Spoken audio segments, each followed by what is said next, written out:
पुरानी दिल्ली में एक ऐसी हवेली है जो अपने मालिक द्वारा की गई दगाबाजी के कारण आज भी बदनाम है। भले ही हवेली के मालिक अब इस दुनिया को अलविदा कह चुके हों, लेकिन पुरानी दिल्ली के कूचा घासीराम स्थित उनकी हवेली को नमक हराम हवेली के नाम से ही जाना जाता है। हवेली के पास से गुजरने वाली गली को भी नमक हराम गली कहा जाता है। जानकार बताते हैं कि यह हवेली करीब 1750 में बनी थी। हवेली भले ही बदनाम हो और यहाँ एक छोटी बस्ती बस गई हो, लेकिन इसकी नक्काशी और वास्तुकला आज भी लोगों को अपनी ओर खींचती है।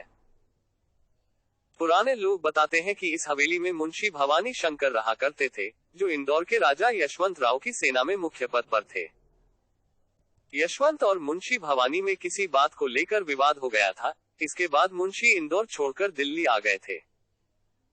दिल्ली आते ही मुंशी ने अंग्रेजों से हाथ मिला लिया था और राजा यशवंत की सेना की गुप्त सूचनाएं दे दी थी।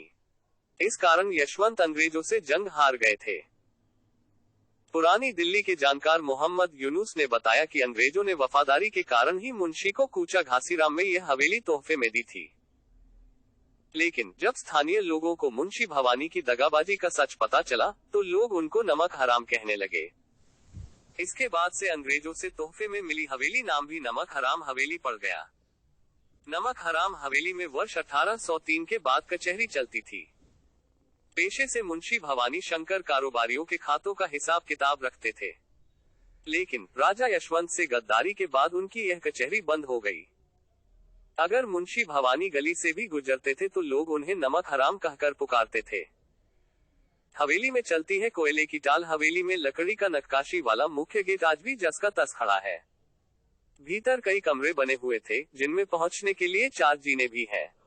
यहाँ अब मुंशी के खानदान से जुड़ा कोई भी नहीं रहता।